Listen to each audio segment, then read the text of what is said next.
So it seems jersey's very popular out there. After my last tutorial to make a comfy pair of leggings, I've had quite a few requests for how to make a t-shirt as well.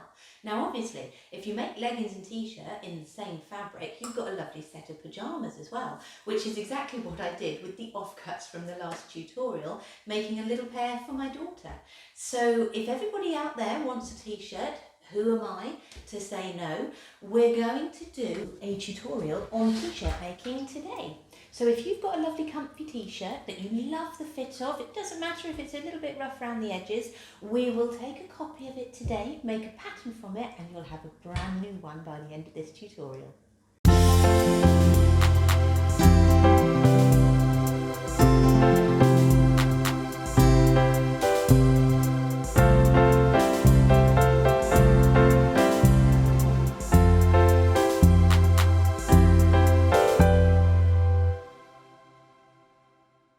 To create our pattern, what we're going to need is a large piece of paper, a ruler and a pen or pencil to mark with. So to trace my pattern, I have got an offcut of pattern paper, because I know this pattern isn't going to be too large just for a t-shirt with short sleeves. And I've started with a long line just to mark the edge where the fold of the fabric is going to run along. I've folded my t-shirt in half. And I'm going to pop it on that line all the way along. So the centre fold of the t-shirt, and I've folded it outwards so that I can see both the back and front necklines. I'm going to push as best I can the sleeves so that they're nice and flat on the piece of paper. And I'm going to start to trace round all the lines that I can see. So I'm going to go down the outside here, across the bottom here, and that will be a nice straight line. I'll straighten that up with a ruler if I need to. I can also see quite clearly the back neckline up here, and I can see this shoulder seam running all the way over to that little sleeve there. Now I can't see underneath here, so I'll take a pin and just folding back one layer of the t-shirt, I'm going to push the pin through the t-shirt and the paper below so that when I take my t-shirt away, I have a line of dots in the paper that I can then follow and draw the line back in. There we go. I'm also going to do that for my front neckline as well. So I've got the back neckline nicely set here, but what I'm going to do is take a pin along the front neckline. Now if your t-shirt has a neckband, go along the top of that neckband. All will be explained later, but that means we don't have to add a seam allowance to the neckband. We can just take it the size it is, and we'll work with the neckband without a seam allowance later on to put a lovely neckband on too. So my t-shirt has a slight V-neck, so I'm going to keep that, and we can talk through how to do V-necks later as well. So I've got the basic shape of my t-shirt there. I haven't got any seam allowances quite yet. I'm going to add a seam allowance to the shoulder seam, the sleeve hole and the side seam, and I'll need a little hem allowance down at the bottom as well. Now the front and back of my original t-shirt they're two different lengths, but I'm just going to even those up to be one length. So I've drawn to the lower back of the t-shirt, and I shall just keep that as it is and turn a hem out of that amount. So to add seam allowances on the shoulder seam, there's 1.5 centimetres. So you just pop a dot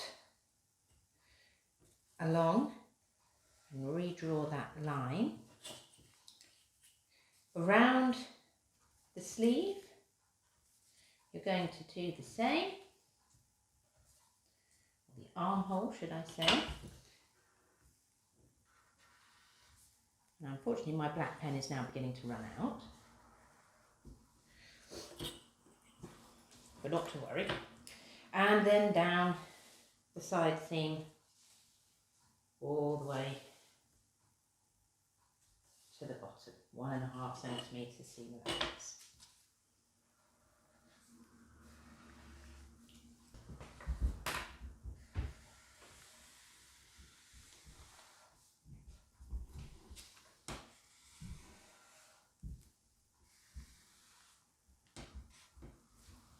So there's my pattern for my main part of my t-shirt, and it just remains to get a pattern for the sleeves. Now the sleeves on this t-shirt are very short and they've got a little turn up. I'm going to fold them in half as well. There's a little underarm seam, ever so small down there, and then you can see the fold up at the top of the sleeve edge is just here. I'll mark that straight edge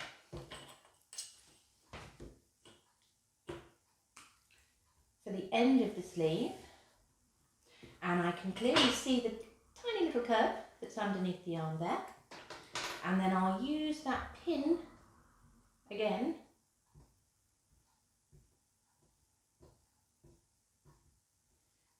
to get the rough shape of the sleeve there. So it's just a dinky little sleeve. Now here we'll need our 1.5 seam allowance.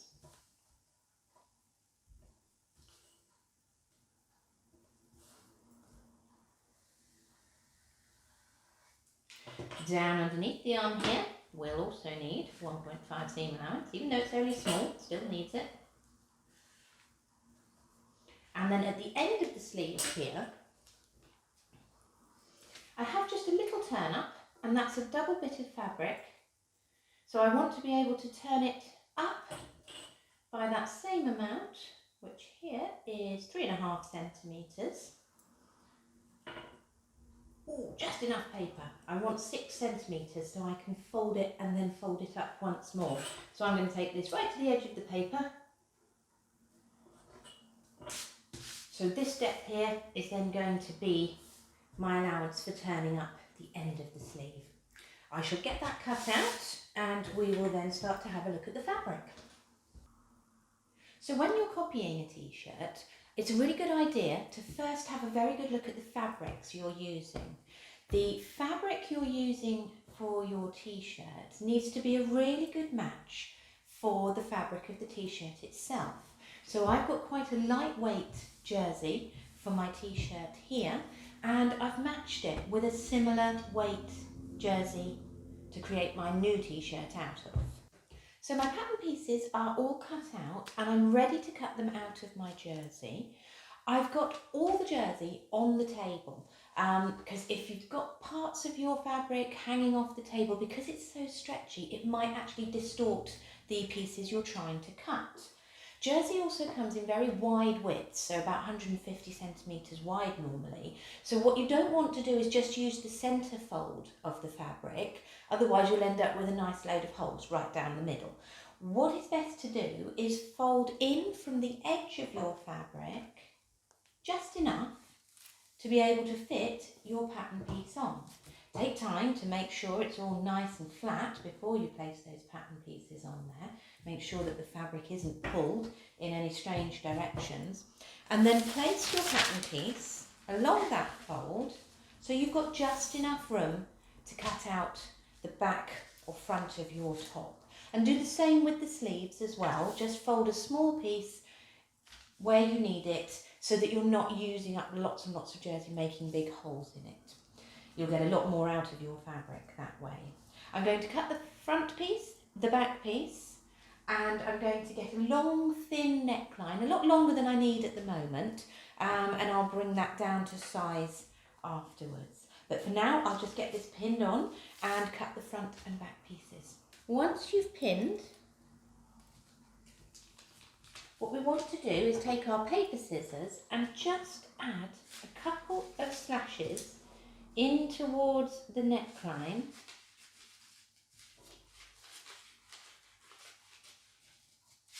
so that the shape that created the back neck can be folded away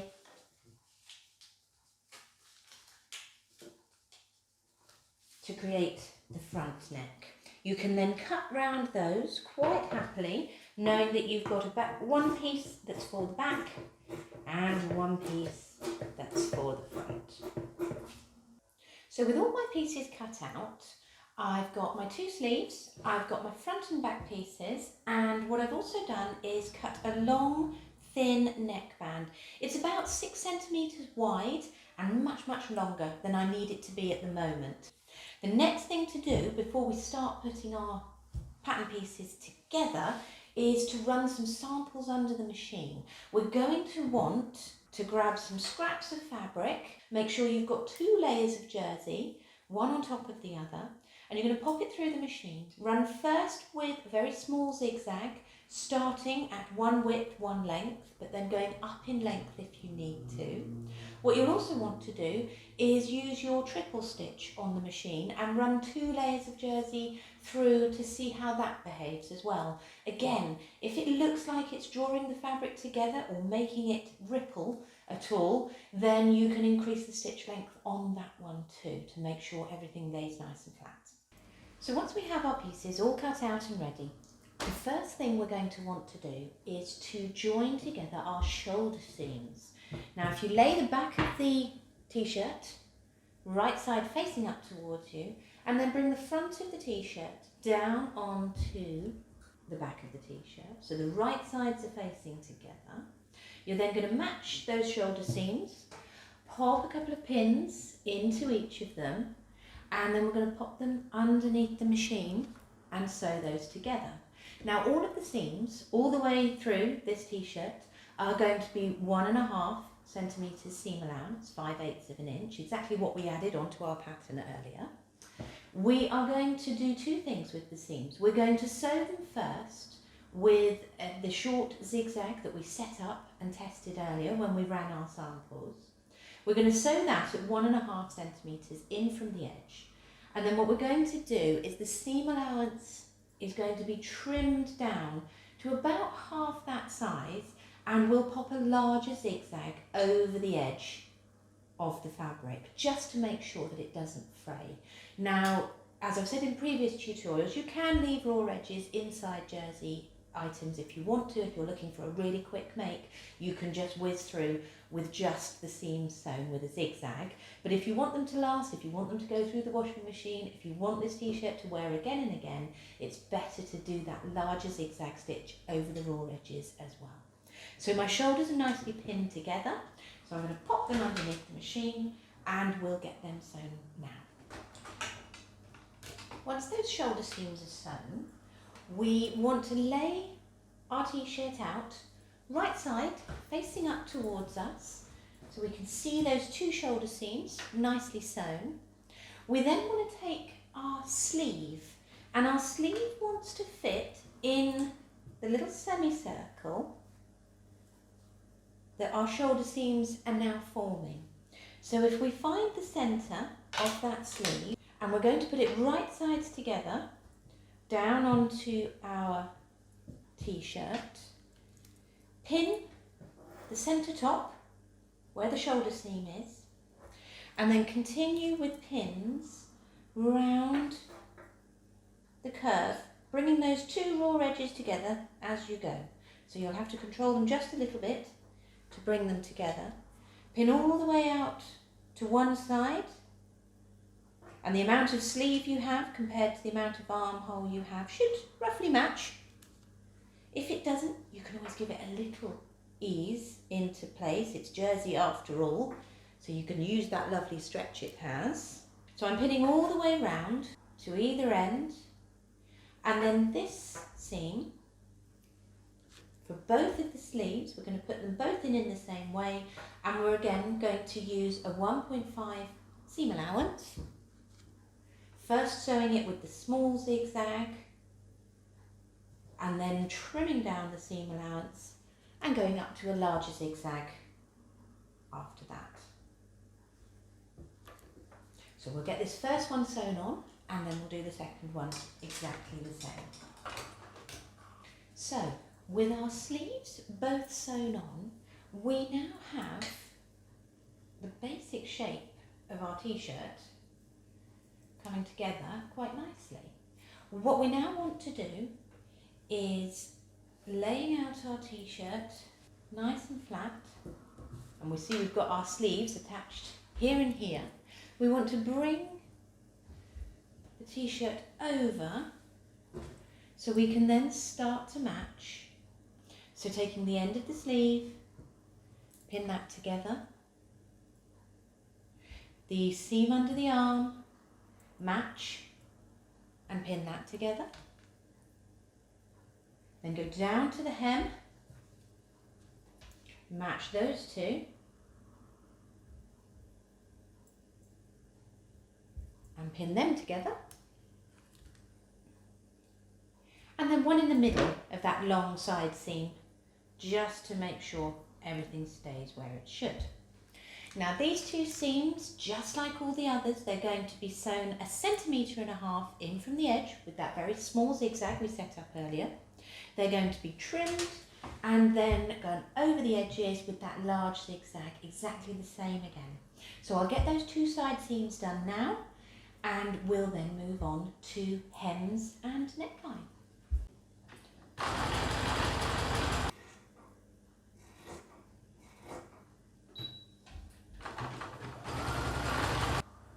So once those side seams are done, you very quickly end up with something that's looking very much like a t-shirt.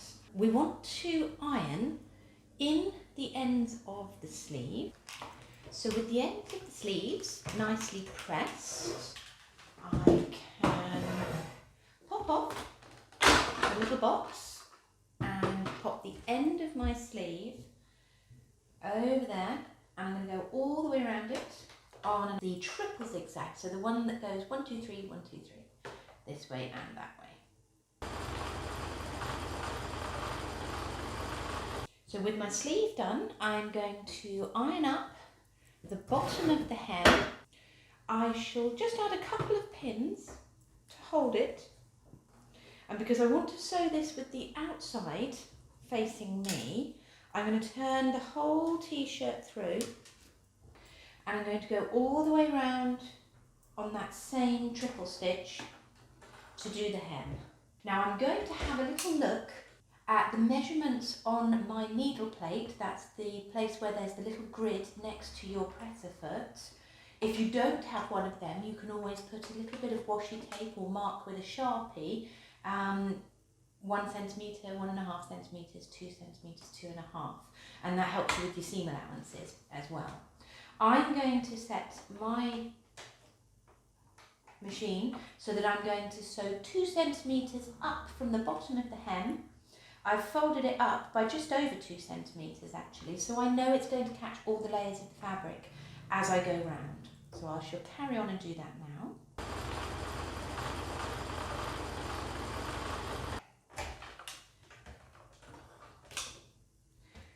With the hem nicely set in place, what we're now going to turn our attention to is the neckline.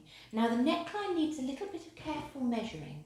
We're going to go round the neckline with, if you can, a flexible tape measure, or if you don't have a flexible tape measure, you can actually use a little bit of string to measure round your neckline and then see how long that piece of string is that's gone all the way around your neckline.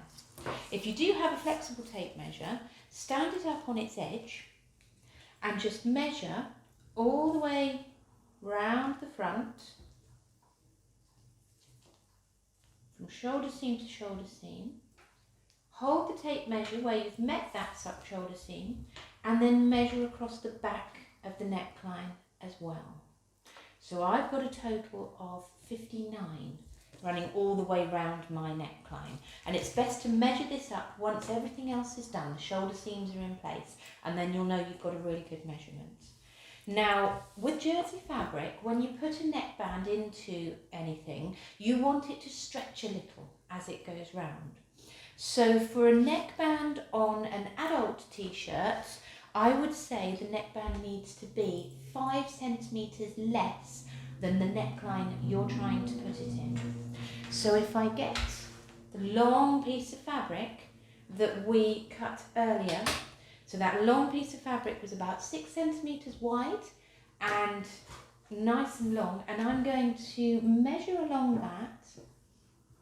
I got 59 round my neckline, so what I want is a band that's going to be 59 minus 5, that will be 54.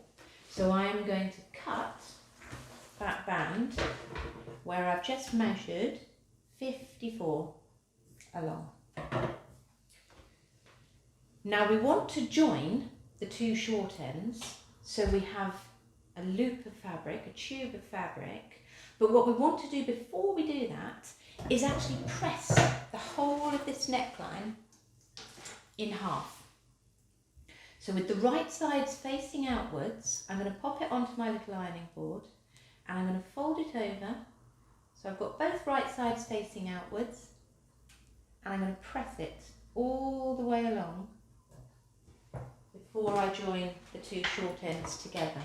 Having that fold set now helps an awful lot when we're coming to pin our neckband onto our t-shirt. And then we're going to take the two short edges, fold them into each other so the right sides are facing, and then I'm going to just sew across that short end with my little zigzag stitch. I'm not going to use a full 1.5 seam allowance either. I'm just going to use a very small seam allowance so we're not losing too much length from that neckband.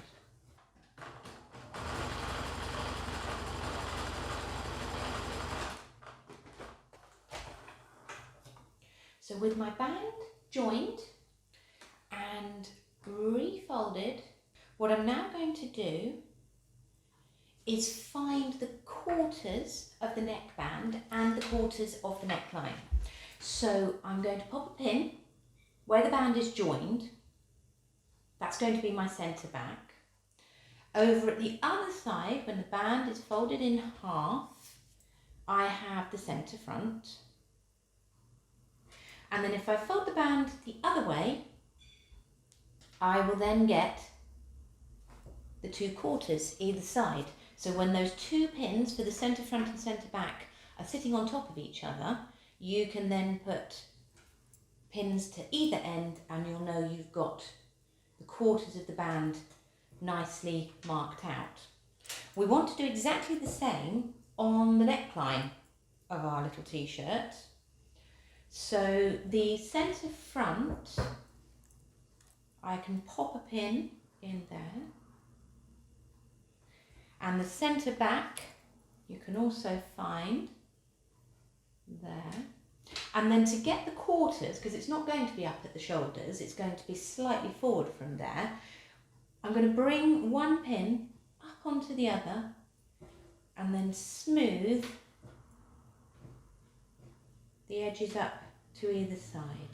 So my centre front and centre back pin are right on top of each other, and then where I smooth the neckline out to, where that fold is up just in front of the shoulders, that's going to be where my quarters are. So I shall pop a pin through both of those as well. Once I've got the quarters marked out, I'm then going to match my 4/4 of my neckline to my 4/4 of my neckband. Now the centre front is the first one I'm going to pin together. I want to be able to count 1, 2, 3 raw edges. So I'm bringing all the raw edges of the band and the neckline together, and when I've lined all of those up, I'm just going to pop a pin through all the layers. So use one pin to put through all the layers and the other pin you can then put away. I'm going to go now to the centre back and pin that one in exactly the same way. So line up the 3 raw edges, transfer one of the pins through all the layers and then lose the other one. And then over to my quarters. I'm going to do exactly the same thing. Line up all on top of each other, 3 raw edges, transfer one pin and lose the other. Last quarter here, I'm going to do the same thing just once more to get those into place. Now you should find that you have a little more neckline than you do band, because we remember we took that 5 centimetres away. So what you'll find is, as you sew round this, you're going to need to stretch slightly to make sure that the neckline lies nice and flat. So each time you move between a pin, you want to make sure you've stretched away everything in between the two. You don't want a little bubble to continue forward to the next pin and then to the next pin. If that happens, you will end up with a little wrinkle at the back of your neck. I would start at centre back and start to sew round. We're going to use that small zigzag again. And this time, what really matters is how far the presser foot is away from the fold of your neckband. If you just give it a little flip backwards, you'll see where your stitches lie will decide how nice and neat your neckband looks from the outside. So make sure the left-hand side of the presser foot is always the same depth away from your fold of your neckband. I'm going to pop it underneath the machine, and I'm just going to very slowly sew all the way round using my small zigzag stitch, keeping a really good eye on the left-hand side of the presser foot, making sure that it's the same distance away from the fold of the neckband all the way round. Each time I move forward to another pin, I'm going to stretch the neckband so that the fabric underneath the neckband, the neckline, lays nice and flat before I move on.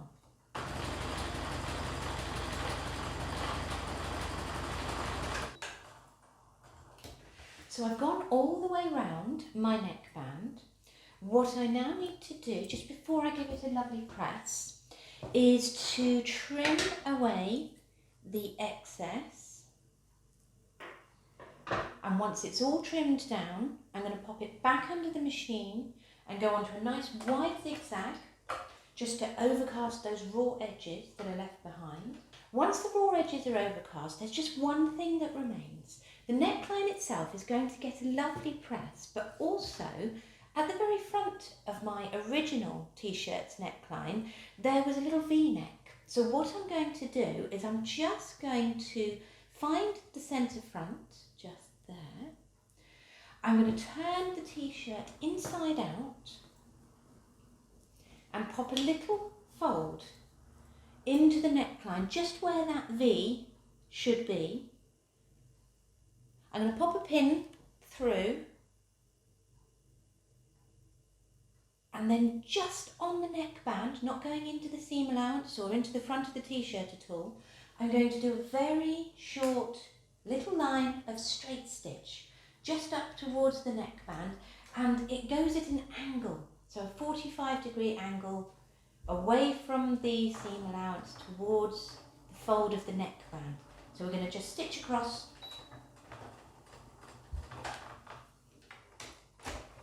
and there we have a little V in our neckband.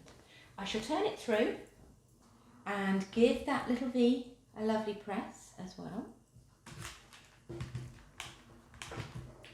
And our copied t-shirt is ready to wear.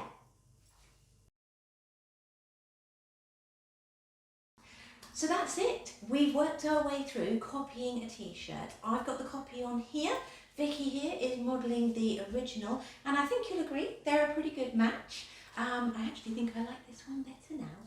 Anyway, I really hope you've had fun with this tutorial today. Join me for another one soon, and any questions, pop them in the comments below and I'll be more than happy to help. Take care.